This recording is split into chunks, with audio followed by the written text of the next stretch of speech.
we're now moving to question time. Senator Hume. Thank you, President. My question is to the Minister representing the Treasurer, Senator Farrell. Minister, how is the government lowering aggregate demand in the economy? Senator Farrell. Thank you, President, and thank you, Senator Hume, for her question. I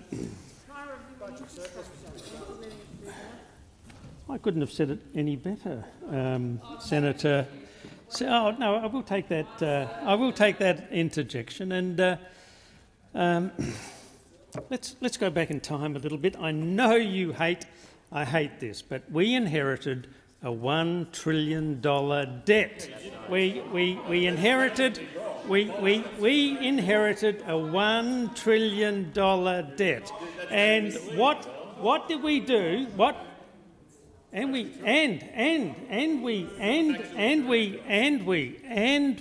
not only did we inherit a $1 trillion debt, we did, Senator Birmingham. I know you don't like it. I know you don't like us talking about your incompetent economic management, but not only did we inherit a $1 trillion debt, but we inherited a $70 billion deficit. And Senator Hume, what we did. Senator Farrell, direct your comments to the chair. Well, she asked the question with respect. But you direct the comments to me. And she'll ask me some more supplementary questions, and she won't have listened to my answer. And I just want to make sure. I just want to make sure that when I give the answer to this question, she. Senator Farrell, Senator Birmingham. President, on direct relevance, and this minister does it time and time again, in that he runs the clock down with endless waffle, endless diversionary tactics. He's had more than the point of order is on direct relevance. Thank you. He's had more than 3/4 of the allocated time, and the words aggregate demand haven't passed his lip at all. Does he even know what it is? Thank you, Senator Birmingham. I would remind senators, as I did yesterday, that if there are interjections, the minister is entitled to take those into consideration, but I will remind him of the question, Senator Birmingham. But if there aren't interjections, then we can focus on the question. Minister Farrell. Well, thank you, President, and thank you for that clarification. But I answered your question in the very first answer I gave. And just because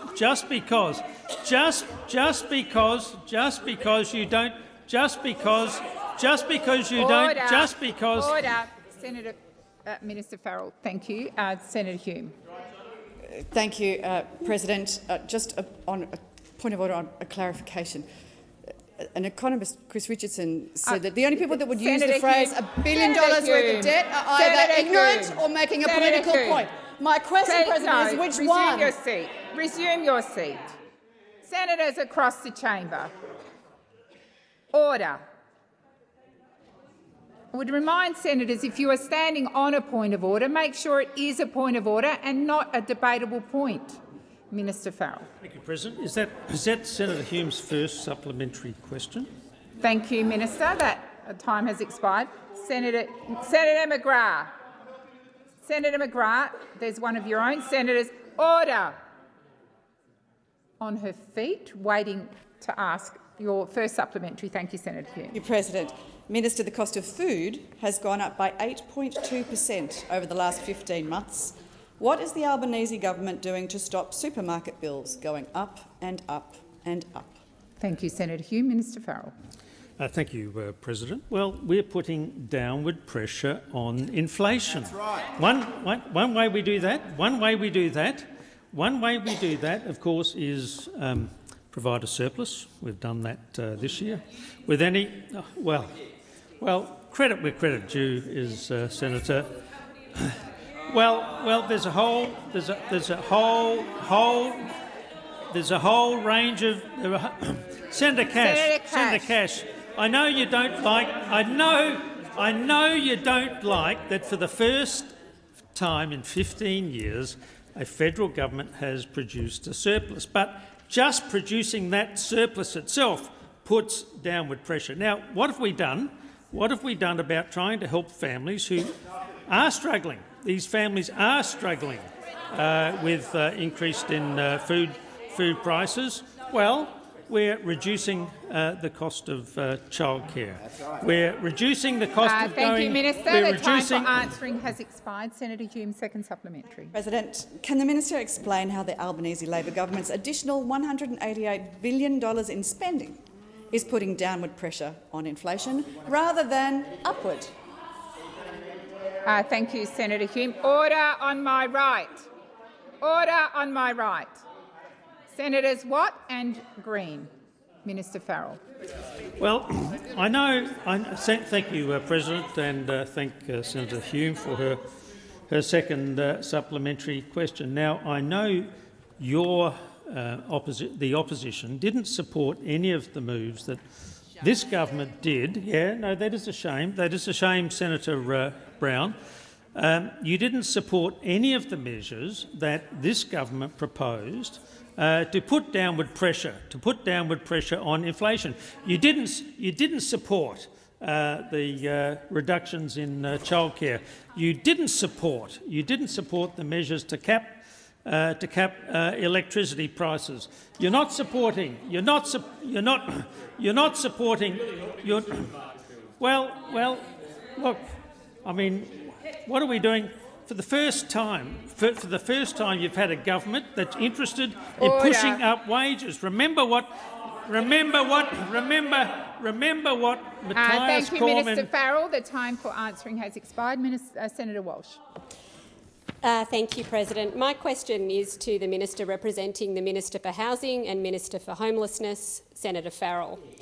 The Albanese government is delivering on its wide-reaching housing agenda to boost housing supply for Australians who need it most. Can the minister update the Senate on the work the government is doing to deliver on its ambitious housing reform to improve the accessibility and affordability of housing for Australians? Minister Farrell.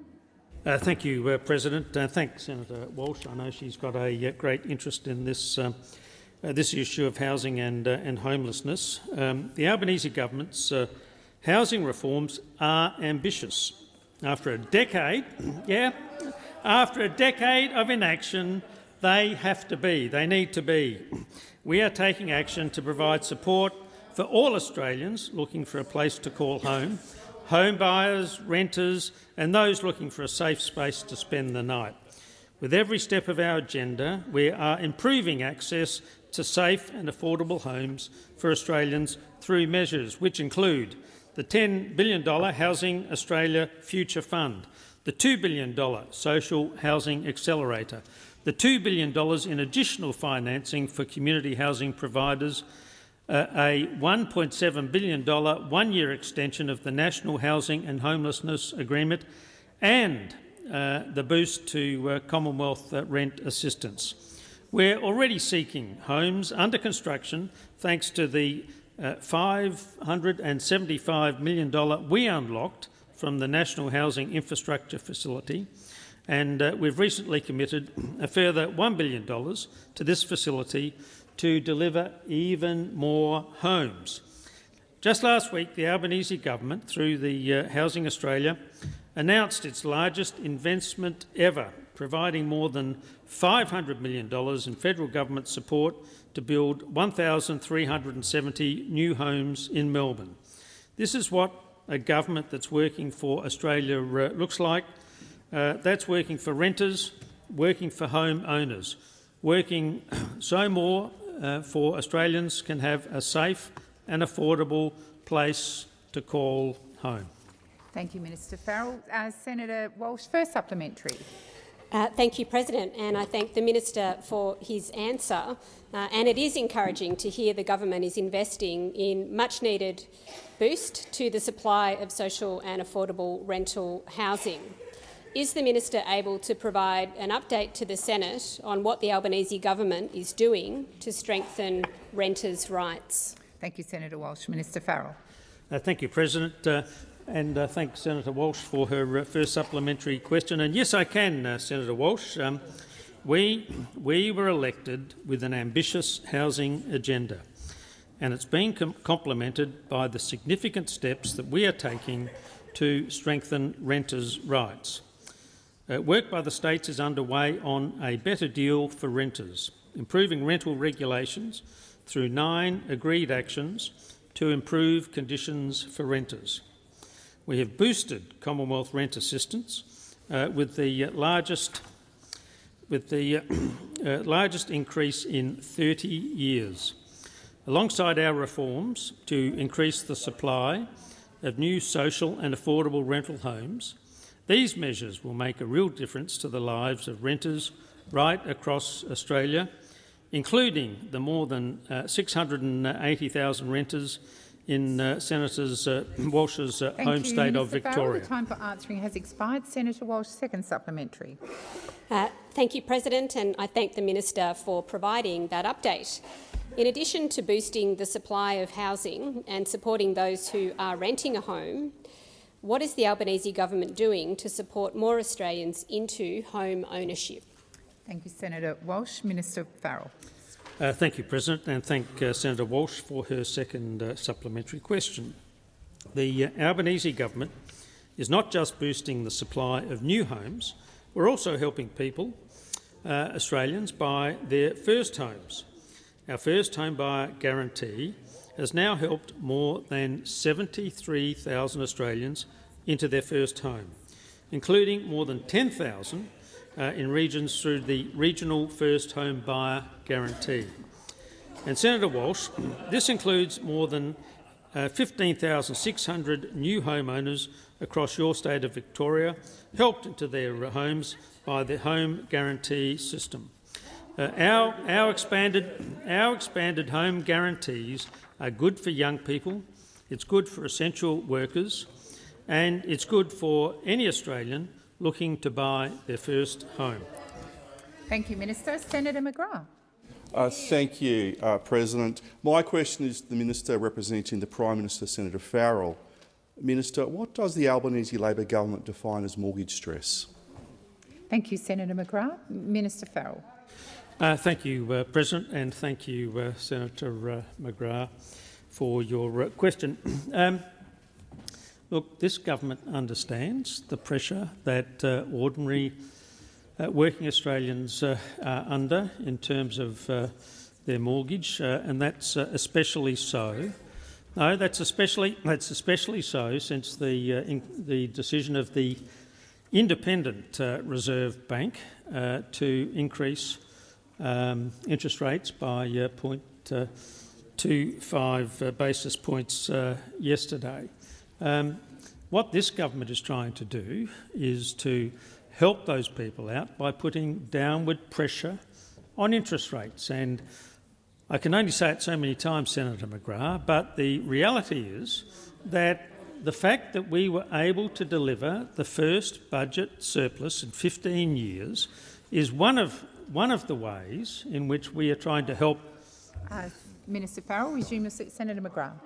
On direct relevance, the question was very specific about how does the Albanese Labor government define mortgage stress.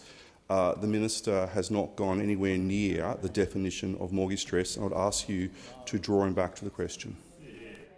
Thank you, and I will draw the minister to the question. Thank you, Senator McGrath. Minister Farrell. Thank you, President. Well, I will go there because we do understand. We do understand that. We do understand that Australians have. Order. We do understand that Australians. Minister Farrell, please resume your seat. Senator Ruston, those constant interjections are disorderly, and I've just had Senator McGrath on his feet asking me to direct the minister to the question, which I did do. But you also know that your interjections can also be something the minister responds to. So you can't have it both ways, and I've asked you to discontinue interjecting. Minister Farrell. No, I don't. With all due respect, Senator Birmingham, I don't need time. I understand. Well, you keep Senator Cash. Senator Cash. Well, I do answer your questions. I answer your questions. Now, you may not like the way I answer your questions. Minister Farrell, please resume your seat. Order across the chamber. Senator Cash, I've just called order. That includes you. Senator Birmingham. President, point of order on direct relevance. And yes, interjections may occur in the chamber. I, as a minister, answered plenty of questions with interjections occurring across the chamber.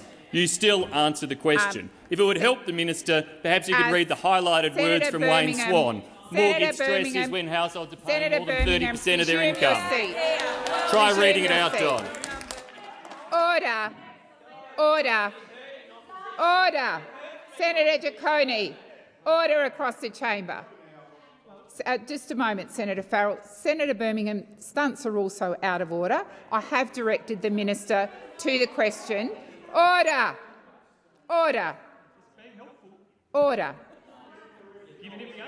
Senator Birmingham, I'm responding to your point of order. What you did as a minister is, your choice. If there are interjections, ministers can choose to ignore them, as obviously you did, or they can choose to answer them. The chamber, nevertheless, should be listening in silence. Minister Farrell, please continue. Senator O'Neill. President, just in light of the way in which the Senate Senator, has... why are you on your feet? A point of order. Order. Senator O'Neill, you have a point of order, please. A point of order, because there has been debate about standards today, and my point of order goes to the standard of making a speech about standards and then physically throwing a document across the table. Senator O'Neill. It's inappropriate. Senator O'Neill. Senator should apologise. Order. Inappropriate. Order across the chamber. Order. Order. Senator O'Neill. Senator O'Neill, you are not running this chamber. I am. I have addressed that issue. There was not a point of order there, and I'm going to go back to Senator Farrell and ask him to direct his answer to the question. Thank you, Senator Farrell. Thank you, President. Look, if you want to answer your own questions, then why bother to ask me the questions? Senator McGrath, first supplementary. Thank you. Minister, how many Australian households are currently experiencing mortgage stress, and how many more will as a result of yet another interest rate increase under Labor? Thank you, Senator McGrath. Minister Farrell. Thank you, President, and thank Senator McGrath for his first supplementary questions. Look, I don't think I can make it any clearer than I've already made, Senator McGrath. We understand Minister Farrell, please resume your seat. Senator Scarr, I think that was. I would ask you to withdraw that personal reflection. Withdraw. Thank you. Minister Farrell, please continue. I actually didn't hear it, so but thank you for give us a break. Look, Senator McGrath, we do understand the pressure that ordinary Australians are under as a result of these rising interest rates. If you hadn't mismanaged the economy so badly under the 9 years that you were part of the former... Senator McGrath. Point of order on direct relevance. The question, once again, was very tightly written, and it goes to how many households are currently experiencing mortgage stress. And it's asking for a number. The minister is not going near that question. I'd ask you to direct him back to the question, please. Thank you, Senator McGrath. I will direct the minister to the question. Minister. Thank you, President. Well, I can only reiterate time and time again, we understand the problem of higher interest rates. We understand. Order.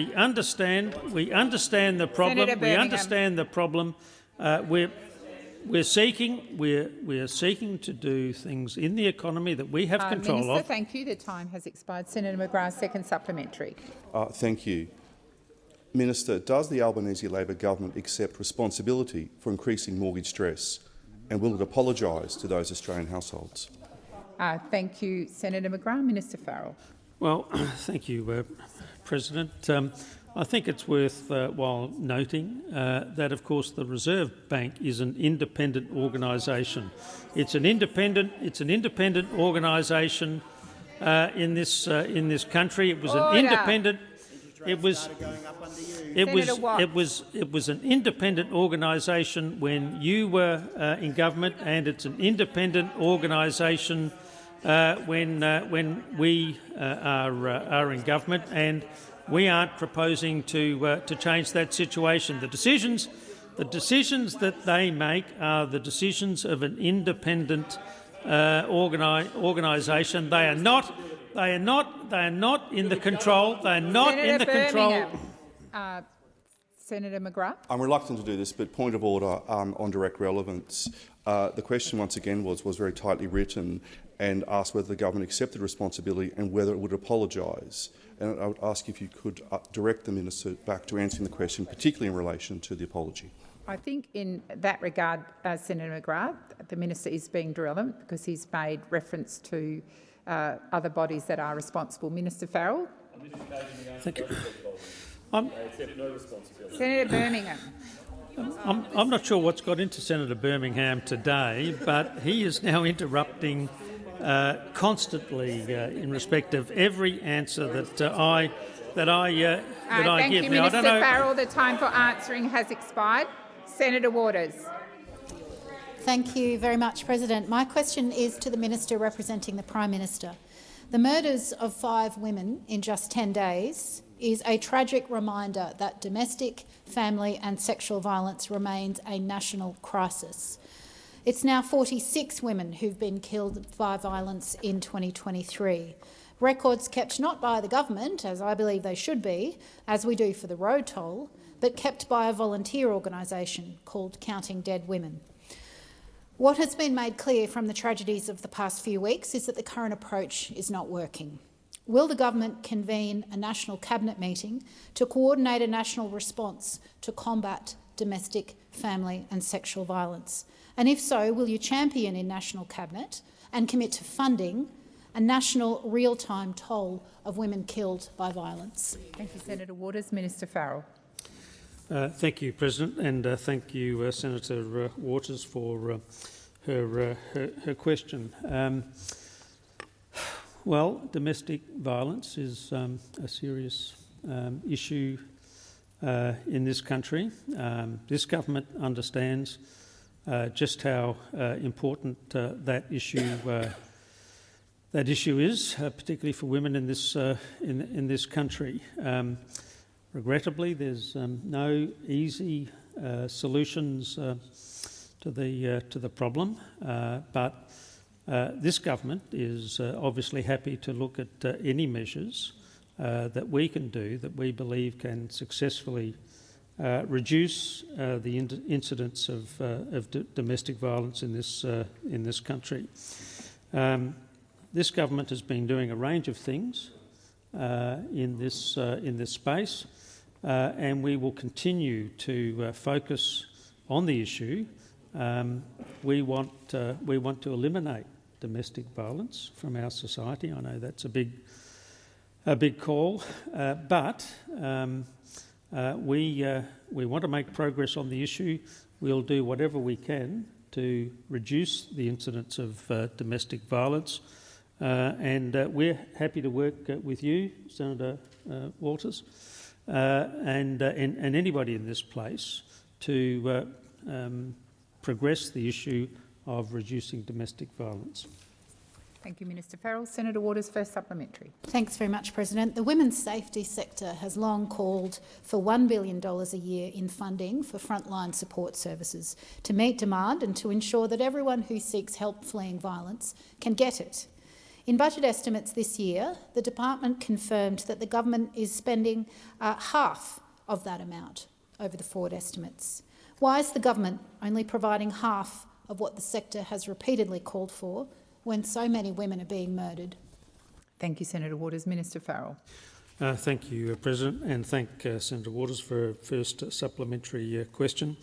The safety of women and children experiencing family and domestic and sexual violence is a priority of the Albanese government. family and domestic violence does destroy lives, and one life lost is one life too many, and we want it to end. I don't think you're accurately reflecting the spending of this government in respect of this issue. In just our first two budgets— Minister Farrell, please resume your seat. Senator Waters. So, reluctantly, point of order, President. The department confirmed that the spending was less than half of the $1 billion the sector has asked for. Senator Waters, but that is a debating point. Minister Farrell. Thank you, President. In just our first two budgets, we've made record investment of $2.3 billion in women's safety, which is currently being delivered to services and support. Now, we believe that that's making a tangible difference for women and children experience violence now, but will also support the critically important work of preventing violence before it starts. Thank you, Minister. Senator Waters, second supplementary. Thanks very much, President. Following the murder of Lily James, the former St Andrews School principal referred to the man who brutally murdered her as an absolute delight. We cannot keep framing men who kill women as good blokes who just snapped. What are the men in this government doing to transform harmful social norms and to stamp out the sexism and misogyny that breeds inequality and violence against women? Thank you, Senator Waters. Minister Farrell. Well, President, I completely reject any suggestion of links between what the person you referred to might have said and men in this place. I think all of my male colleagues understand just what a blight on society domestic violence is and support all of the measures that the government is taking to try and address this issue. And I've just mentioned in my previous answer the $2.3 billion that we're spending in this space to try and end domestic violence before it begins.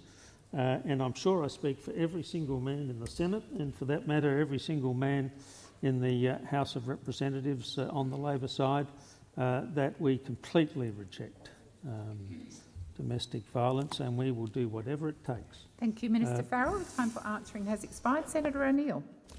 Thank you very much, President. My question is to the Minister representing the Minister for Infrastructure, Transport, Regional Development and Local Government, Senator Watt. The Albanese government was elected on the promise of cleaning up the mess of a decade of Liberal and national waste, rorts and chaos. Having been left with $1 trillion in debt, why is the independent review of the $120 billion infrastructure investment pipeline necessary? Minister Watt. Thank you, President. I'm glad the opposition are interested in this because I'm going to give them a few facts. By now, all Australians are familiar with the mess that was left behind after a decade of Liberal and National Party government. As Senator O'Neill has mentioned, $1 trillion in debt with nothing to show for it. The coalition left behind a pipeline of infrastructure projects without adequate funding or resources, and in many cases without real benefits to the public. Those opposite announced projects without even checking if they were priorities for the states first, and this resulted in these projects being stalled for years or the costs continuing to blow out. Of course, what we learnt about the Liberals and Nationals is that they didn't care if there was funding to deliver a project. They didn't care if there was skilled labour available to deliver that project. As long as the project looked good on a colour-coded spreadsheet, that was enough for the opposition. Unlike the opposition, we commissioned an independent review because we are committed to delivering an infrastructure program, one that can actually be paid for and one that can actually be delivered. Now, it's important to note that the Albanese government will maintain the $120 billion dedicated towards the infrastructure program. All projects that are underway and all election commitments of our government are being honoured and will be honoured. But we need to be realistic that the Liberal and National Party's program, the colour-coded program, preferably royal blue, or what kind of green would it be? Bottle green for the National Party?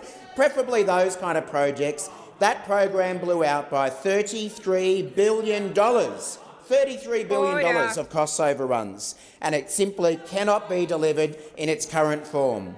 Under the former government, the number of infrastructure projects in the pipeline blew out from nearly 150 to 800.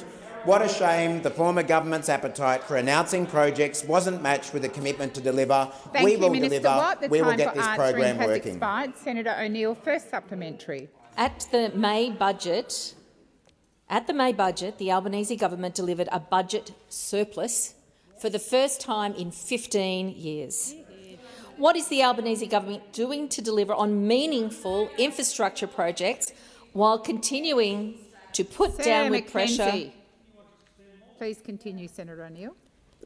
What is the Albanese government doing to deliver on meaningful infrastructure projects while continuing to put downward pressure on inflation? Thank you, Minister Watt. Thank you very much, Senator O'Neill. The Albanese government's #1 priority remains addressing the worldwide inflation and cost of living challenge. We have taken a number of steps since being elected. We have a targeted and comprehensive $23 billion 10-point plan to help address the cost of living pressures in our economy, including electricity bill relief, voted against by the opposition, cheaper childcare, opposed by the opposition, cheaper medicines, repeatedly voted against by the opposition, and increased rent assistance, opposed by the opposition.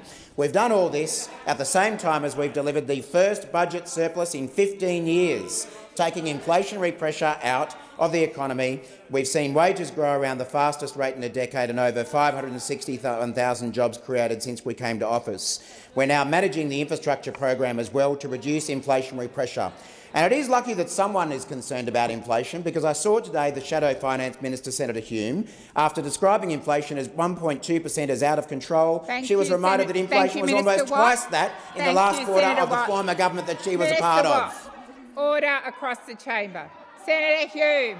Senator Hume. Order. Order. Senator Hume. Order. Senator Henderson. Senator Brown. Minister Watt, I also remind you when I call you that time's up, I expect you to sit down. Senator O'Neill, second supplementary. Thank you, Minister Watt, for that comprehensive and accurately factual answer. Why is the Albanese government confident that this is the right approach to keeping downward pressure on inflation and managing the infrastructure pipeline? Thank you, Senator O'Neill. Minister Watt. Thank you, Senator O'Neill. Well, as I say, the Albanese government has a clear plan for managing inflation and cost of living pressures. Budget discipline, recording the first surplus in 15 years, cost of living relief and managing our infrastructure pipeline. But in contrast to the government's clear plan, those opposite can't even agree on whether we should spend more or less. Yesterday we had Senator Scarr in question time, begging us and demanding us to spend less money in the economy, while at the same time we've got Senator McKenzie out there issuing press releases demanding more spending on infrastructure, more spending, less over here. Is it a Liberals versus Nationals thing, or are you just utterly confused about what to do about inflation in the economy? Senator Birmingham has called for proper spending discipline to avoid adding to inflation, but Mr Dutton, the opposition leader, wants to reinstate superannuation tax concessions for high-income earners, and he wants to build nuclear reactors everywhere around the country with more spending. Make up your minds. Are you for more spending or less spending? We're for managing inflation. We're for managing cost of living relief. Order. Order. Senator Hume, I've called you a number of times. I would invite you at another time during the week to make a contribution, but not at question time.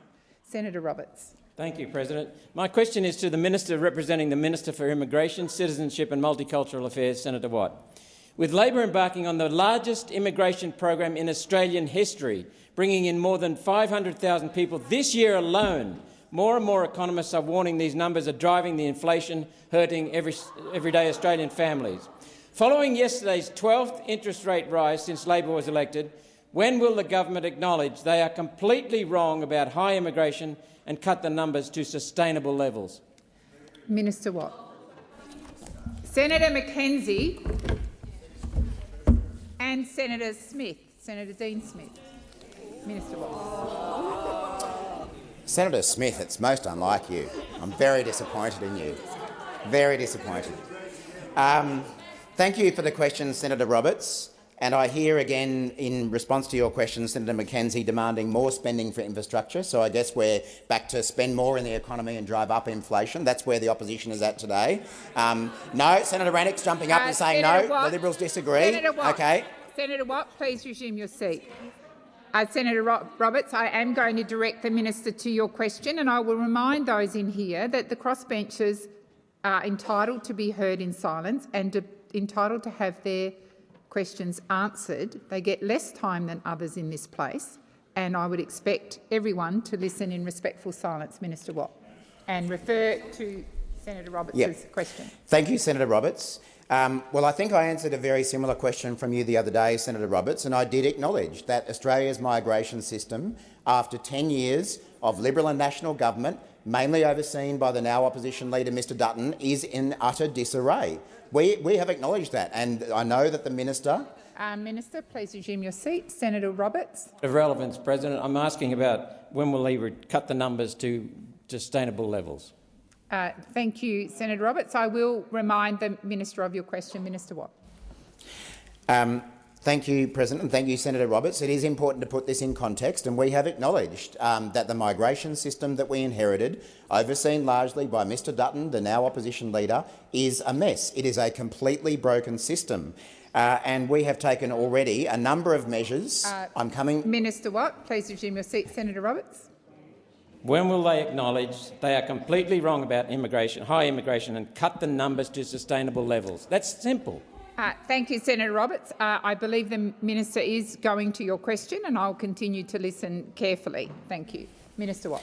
Thank you, President. And we have taken a number of measures already since being elected to fix the mess of the broken migration system we inherited. For example, this government has ended the pandemic event visa, which was being abused in some cases, in many cases. We have changed the previously unlimited working hours that were available for international students, a system that was engineered by the former government, and we've also made changes to work exemptions for working holiday visa holders. We've also increased the temporary skilled migration income threshold from $53,900 to $70,000, and that is the first increase in a decade. Minister Watt, please resume your seat. Senator Roberts. When will he deal with cutting the high numbers? Senator Roberts, I think he's being relevant to your question. Thank you, Minister. Well, Senator Roberts, it's up to you to choose whether you want to listen to my answer or not, but I've already outlined a number of measures that we have taken to fix the migration system, thoroughly broken, overseen by Mr Dutton, and to try to put in place a more manageable migration system and more manageable immigration numbers. We are conscious that this is an issue that needs to be addressed, and we'll keep working on it. Has expired. Senator Roberts, first supplementary. Economic experts have for many months been calling for lower immigration levels to reduce the high demand causing the housing and rental crisis, forcing Australian families into homelessness and poverty. Minister, given that Labor's housing policy won't have any impact for 5 years, when will Labor admit its record immigration is the primary cause of the housing and rental crisis and act to lower immigration and allow Australians to put a roof over their heads, reduce rental costs and possibly own their own home? Thank you, Senator Roberts. Minister Watt. Thank you, President. Thank you, Senator Roberts. Well, as I say, I've already indicated a number of steps that the government has taken to make our migration system more manageable and to fix the mess that we inherited from the former government. Senator Roberts, I know that you're trying to draw a link between migration numbers and housing pressures, and it would have been nice if just once we could have had One Nation's support for any of the housing measures that this government has put in place. Because we know, of course, that you voted with the coalition to oppose our $10 billion Housing Australia Future Fund, which won't take 5 years to start building houses. Senator Farrell has already talked today in answer to a question about the money that is already starting to flow to build homes under that program, which One Nation voted against, along with the coalition. So if you're serious about wanting to have more housing in place for Australians, maybe next time we put up something about building more homes for Australians, then you might care to actually back it. We've also forwarded significant billions of dollars to the states and territories to get building homes right now. That's the source. That's the way we fix the housing crisis. The time for answering has expired. Senator Roberts, second supplementary. Thank you. The world has been treated to footage of public demonstrations supporting Islamic terrorism at famous landmarks in Australia, as well as in this very chamber, a result of poor immigration control which has allowed radical, violent and extremist ideology to be imported here. Minister, When will Labor admit that immigration is out of control and act to ensure the safety and security of Australia by banning and deporting people who support Islamic terrorism? Thank you, Senator Roberts. Minister Watt. Well, Senator Roberts, I utterly reject the suggestion in your question that migrants are terrorists. I utterly reject that. You have sought to describe migrants as Watt, Islamic terrorists, and that is unjust and unfair. Minister Watt, please resume your seat. Senator Roberts. Impugning what I said, I did not say migrants are terrorists. I said Islamic extremists are terrorists. Senator Roberts, the minister is being relevant to your question, and I'll continue to listen carefully. Order across the chamber. Minister Watt. I'll let anyone go back and have a look at your question, Senator Roberts, and I think the implication is very clear about what you're trying to say and what you're trying to do. But this government, as well as fixing the migration system that was utterly broken under Mr Dutton and the opposition, we've also made very clear that we are committed to keeping the community safe from all forms of terrorism and violent extremism. The government's focus is addressing significant and emerging threats such as the rise of nationalist and racist violent extremism and the increasing radicalisation of young people. The government keeps security laws under review in light of evolving threats, including those posed by right-wing extremists, and is committed to ensuring our laws remain appropriate and effective. We've introduced a comprehensive package of reforms to protect the community from those who seek to spread hate, whoever they may be. Has expired. Senator Colbeck. Thank you, President. My question is to the Minister representing the Minister for the Environment. Can the Minister tell the Senate how many jobs depend on aquaculture on Tasmania's west coast and how many jobs will be lost if Minister Plibersek proceeds with her threats to pause or stop salmon farming in Macquarie Harbour? Thank you, Senator Colbeck. Minister Watt. Thank you, President, and thank you, Senator Colbeck. I'm very conscious, as the Minister for Agriculture, of the issue, Agriculture and Fisheries, of course, of the issues that Senator Colbeck is referring to, and I've been working very closely with Minister Plibersek around the issues relating to salmon farming on the west coast of Tasmania, and of course ensuring that the views and concerns of the salmon industry and the many people that who work for it are considered in any government decision-making. I don't quite agree with the characterisation of Minister Plibersek's actions, Senator Colbeck, that you've put forward. I don't consider that she has made threats to close down the industry. What she's actually doing is observing a legal process at the moment. So there are a number of groups who have asked her and made a formal application for her to reconsider various environmental approvals that have previously been provided, and she has a legal obligation to consider that request, and that is what she is doing at the moment. But what you will also find is that Minister Plibersek and our government have actually provided significant amounts of funding in the millions of dollars. Minister Watt, please resume your seat. Senator Colbeck. Thank you, President. On direct relevance, I did ask the Minister to advise the number of jobs at threat based on Minister Plibersek's threats, and they are genuine threats that were made in a letter by the Minister to the Tasmanian Premier this week. Senator Colbeck, the Minister is being relevant to your question. Minister Watt. Thank you, President. Thank you, Senator Colbeck. I've already acknowledged that there are significant numbers of workers in the salmon industry on the west coast of Tasmania, as there are across Tasmania as a whole. And the interests of those workers and the companies they work for is something that is at the forefront of the government's mind. The reality is that Minister Plibersek now has received an application from a number of groups to reconsider those environmental approvals, and it wouldn't matter whether it was a Labor minister or a Liberal minister or a National Party minister. They are legally obliged to consider that request, and that is what Minister Plibersek is considering. But what I was attempting to say is that the government has already provided funding to support the salmon industry and reduce the oxygen levels in Macquarie Harbour. Senator Colbeck, first supplementary. Thank you, Mr. President. Thank you, President. Doesn't need to have a prefix, just President. Thank you. No, I'm just trying to be polite. I'm just trying to be polite to the chair, Senator Sterle. I'm just trying to be polite to the chair. I think we are all capable of making mistakes. Senator Colbeck quickly rectified it. Please. Senator Colbeck. Thank you, President. Minister, given your answer, will you guarantee that not a single job will be lost on the West Coast as a result of any decision taken by the Minister for the Environment relating to salmon farming in Macquarie Harbour? Thank you, Senator Colbeck. Minister Watt. Thanks, President, and thanks, Senator Colbeck. Well, Senator Colbeck would remember from his time as a minister that ministers don't provide guarantees of the sort that he is requiring. I can remember many occasions when we attempted to get guarantees from ministers on various situations, including Senator Colbeck, and those guarantees weren't made and of course can't be made. But what I can guarantee is that the Albanese government is a strong supporter of the salmon industry in Tasmania. And we're backing that up not just with words, but with funding. So Minister Plibersek has announced $2.1 million in Australian government funding to establish a captive breeding program to help the Maugean skate, something that the salmon industry requested that we do. We've also, through the Fisheries Research and Development Corporation and the Institute of Marine and Antarctic Studies, partnered with industry in a new initiative worth up to $6 million to stimulate dissolved oxygen levels in Macquarie Harbour. So we are taking action to work with the industry around the environmental issues that have been raised. Thank you. Senator Colbeck, second supplementary. Thank you, President. Salmon workers in Tasmania will be pleased to know there's no guarantees. Minister, Christmas is approaching.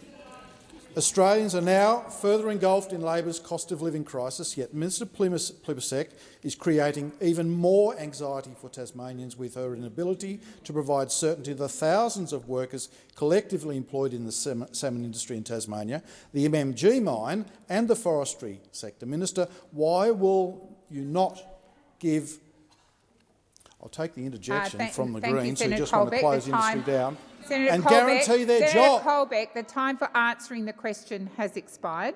Minister Watt. Thanks, President. Well, as I say, Senator Colbeck, it might seem strange, but ministers are required to follow the law. And I know Scott Morrison, when he was the Prime Minister, went and created new portfolios for himself and found ways around the law. But, Senator Colbeck, I actually think you're a decent man, and I know that as the minister you would have followed the law, and if these applications had been made to you as a minister, then you would have considered them in the way the law requires. So that's what's going on at the moment. But the government's support for the salmon industry can be seen not just from those investments that I've already mentioned, the $2.1 million to create a captive breeding program, the money that we're providing through the Fisheries Research and Development Corporation around dissolved oxygen levels, but we're actually an active partner in a national recovery team for the Maugean skate, which is about protecting that species but also attempting to keep the salmon industry going. So our credentials are very strong on this. Thank you, Minister. And we'll keep working on it. Answering has expired. Senator Tyrrell. Thank you, President. My question is for the Minister representing the Minister for Health and Aged Care, Senator Farrell. We're currently living through a mental health care crisis with closed books and long wait lists. The crisis is even more acute in rural and regional Australia. Last year, Tasmanians were twice as likely as their mainland counterparts to claim the Medicare rebate for an initial psychiatry appointment via telehealth. Tasmanians rely on telehealth to see a psychiatrist more than any other state or territory. Does the Minister agree that telehealth services are vitally important in helping manage the current healthcare crisis, especially for people in regional areas like Tasmania? Thank you, Senator Tyrrell. Minister Farrell. Thank you, President, and thank you, Senator Tyrrell, for her question. Well, as a person who used telehealth quite a few times during the course of the COVID crisis, of course, it was a terrific service. As you know from some of my earlier comments today, Senator Tyrrell, our Albanese government is committed to strengthening Medicare and to providing equitable access to ensure all Australians receive the care that they need, and that is especially the case in respect of the issue that you've raised, which is mental health. The recent budget, the Albanese government delivered $586.9 million to mental health, and this funding will extend critical services and address urgent gaps and workforce shortages. So there's a whole range of issues there in relation to access to mental health. An independent evaluation by the University of Melbourne found that the additional psychology sessions as part of the COVID Better Access package did not expand access to mental health support, and that the number of new patients accessing a psychology service declined. Right, Senator Ruston. The Albanese government is committed to delivering equitable access to mental health support for all Australians, and that, of course, includes people in your home state of Tasmania, Senator Tyrrell. The additional better access sessions that were put in place temporarily during COVID exacerbated inequality. Thank you, Minister. The time for answering has expired. Senator Tyrrell, first supplementary. Thank you. The Medicare Review Advisory Committee is recommending stopping Medicare rebates for initial consults with a specialist via telehealth, including for psychiatry. What does the government have to say to Australians who will be forced to choose between $1,000 out of pocket to get immediate care via telehealth or waiting over 12 months to see someone face-to-face just so they can get the rebate? And I hear that the mainland numbers went down, but Tasmanian numbers went up. Thank you, Senator Tyrrell. Minister Farrell. Well, I think thank you, President. Thank Senator Tyrrell for her first supplementary question. I think the fact of the matter is that this government is doing a whole range of things to try and rebuild the Medicare system, which was left in, I think, a terrible state as a result of the former government. Well, I'm trying, Senator Ruston. I am answering the question, and I'm talking Minister about. Farrell, please resume your seat. Senator Ruston, I called you. I expect you to come to order and stop being disrespectful. Minister Farrell, please continue. Thank you, President. I know why Senator Ruston is so embarrassed about the former government's approach Senator to. Farrell, I'll bring you back to Senator Tyrrell's question. Senator Ruston. Minister Farrell, please continue. Thank you, President. Look, we are rebuilding Medicare in this country. We continue to. Thank you, Minister. The time for answering has expired. Senator Tyrrell, second supplementary. So the Royal Australian and New Zealand College of Psychiatrists and the Australian Medical Association are against this recommendation. Will the government adopt the MRAC recommendation or instead listen to the concerns of psychiatrists and doctors who strongly oppose the removal of the vital service? Thank you, Senator Tyrrell. Minister Farrell. Thank you, President, and thanks, Senator Tyrrell, for her second supplementary question.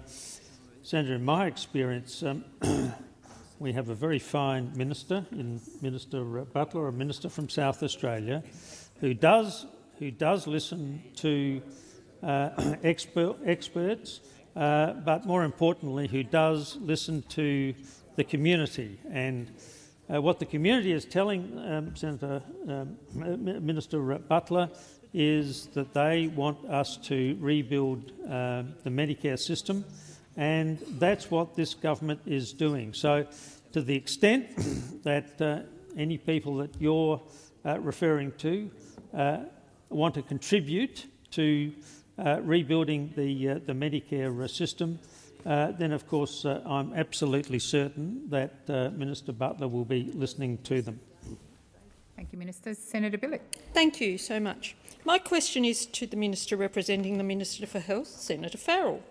Minister, the Pharmaceutical Benefit Scheme provides all Australians with access to affordable, essential prescription medicines. How is the Albanese government helping Australians to access cheaper medicines, including in my home state of Tasmania?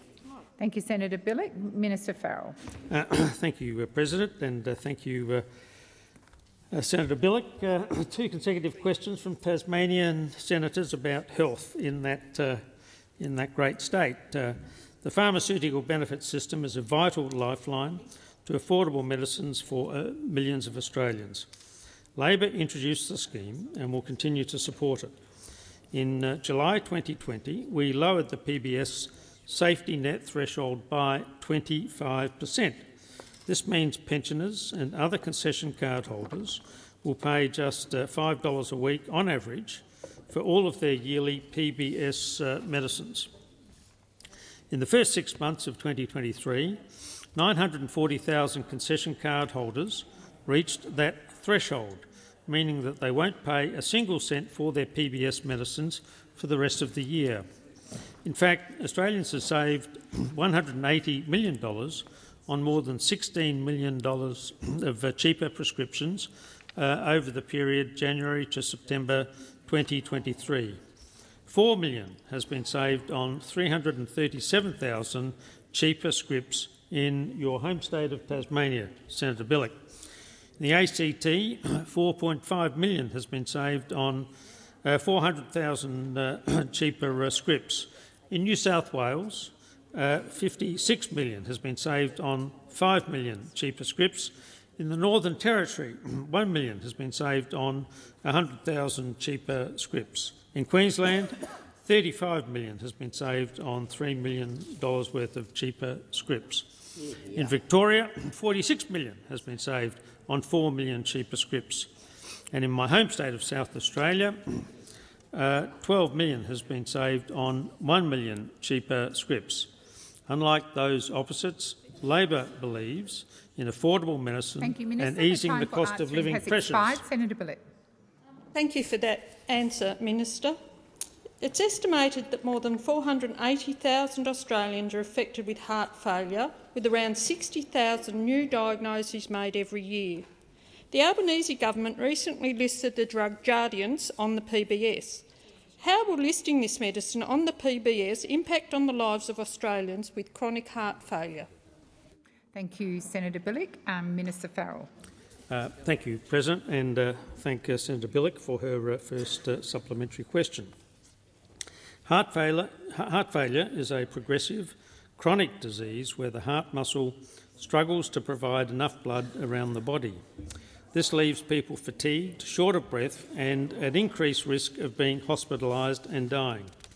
Until now, treatment options have been extremely limited. But on the 1st of November, a new medicine, Jardiance, was added to the PBS with around 98,000 Australians expected to benefit.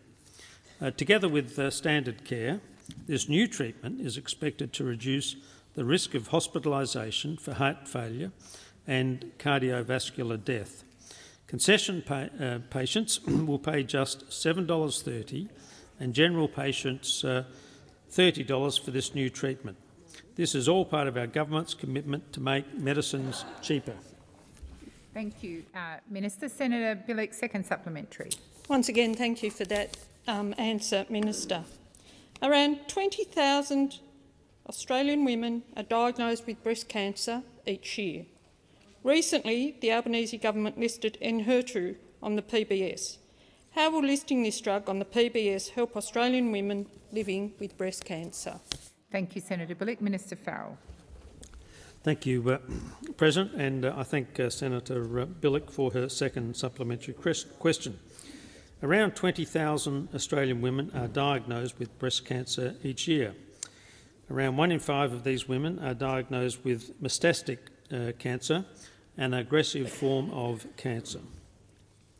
On the 1st of November, the government listed a new drug, Enhertu, on the PBS to treat patients who have been diagnosed with metastatic cancer. Around 580 Australians are expected to benefit from this listing each year, who, without a subsidy, might pay more than $425,000 per course for the treatment. The PBS listing that eligible patients will pay a maximum of $30 per script, or just $7.30 with a concession card. The listing Thank you, Minister. The time for answering has expired. Senator Ruston. President, my question is to the Minister representing the Minister for Aged Care, Senator Farrell. It was reported this week that a further 16 residential aged care facilities have been forced to close over the last 4 months. This means that at least 47 aged care facilities have shut down since September last year as a result of the rigid requirements for staffing your government has imposed on the sector amid serious workforce crisis.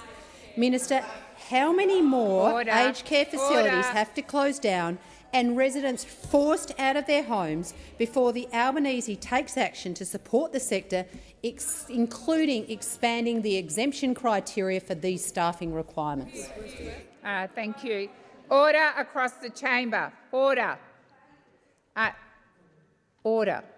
Minister Farrell. Thank you, President, and thank you, Senator Ruston, for her question. Well, I start by completely rejecting the proposition that you're suggesting that this government is not doing anything in respect of the aged care. We came like so many issues that this government inherited from the previous government. And Senator Colbeck's looking very sad over there because you'll remember all this. You'll remember all of this, Senator. You'll remember all of this, Senator Colbeck. The neglect. What was the word? What was the one word? What was the one word that we remembered from your period in government? Was the word neglect in this space? Now, we are putting dignity and we are putting dignity and respect at the Centre for Aged Care for both residents and workers. And can I say this to you, Senator Ruston? Order. One of the first acts. Minister, please resume your seat. Senator Ruston. Your point of clarification is whether the minister just referred to me as dear Senator Ruston. I have no idea, Senator Ruston, but withdraw. I will certainly ask him to withdraw. But before I do that, Senator Polley, I expect there to be silence in the chamber. Minister, I invite you to withdraw if you made those comments. Look, I don't recall calling Senator Ruston dear, and if I did, it must have been a mispronunciation. Senator Farrell, if you made the comment, just withdraw. I will withdraw if that's what I've said. Thank you. Please continue. That's what I've said. I'm very happy not to call Senator Ruston dear anymore.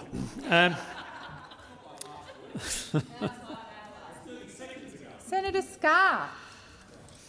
Now. Can I point this out to you, Senator Ruston? The Albanese government has already invested $11.3 billion for 15% award wage increases for aged care workers, the largest ever increase for aged care workers. So, Minister Farrell, Senator Ruston. Minister, research has found... No, Senator, why are you on your feet? Oh, I'm sorry. I beg your pardon. Sorry. I thought you were on a point of order. I'm very sincerely sorry. Please ask your first supplementary. Through you, Chair. Minister, research has found that Australia is facing a shortfall of 16,000 registered nurses and 25,000 allied health workers in the aged care sector by 2033. This comes at a time when your government has brought forward additional requirements for aged care staffing. Can you guarantee that no more aged care homes will be forced to close as a result of your government's actions? Thank you, Senator Ruston. Order across the chamber, particularly on my right. If you have so much to say, find a space elsewhere on the Senate timetable. Minister Farrell. Thank you, President. And can I thank Senator Ruston for her first supplementary question? Well, you've got a cheek, Senator Ruston, asking that question because you know, when did these shortages start? They started under your government, and like so many things that we've inherited from the former government, we're left with the problem of fixing it up. Now, one way one way we can fix this problem is increasing the status of work in this very important area. And how have we done that? Well, we've said to the workers in this industry, we're going to give you a wage rise. We're going to give you a wage rise. Now, hopefully that will start the process of restoring the status of workers in this industry and giving them a fair deal.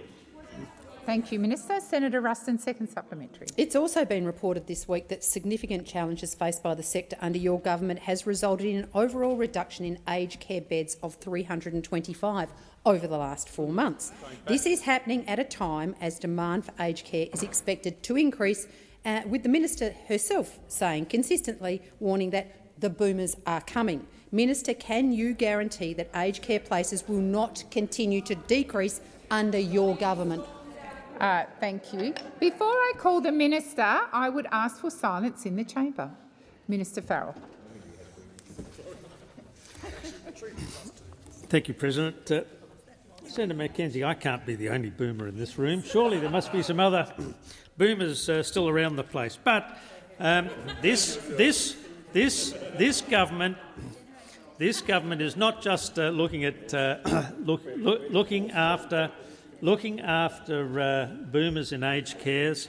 We're going to be a government for so long that will be even looking after the Gen Z, the millenniums, and we are going to restore this industry.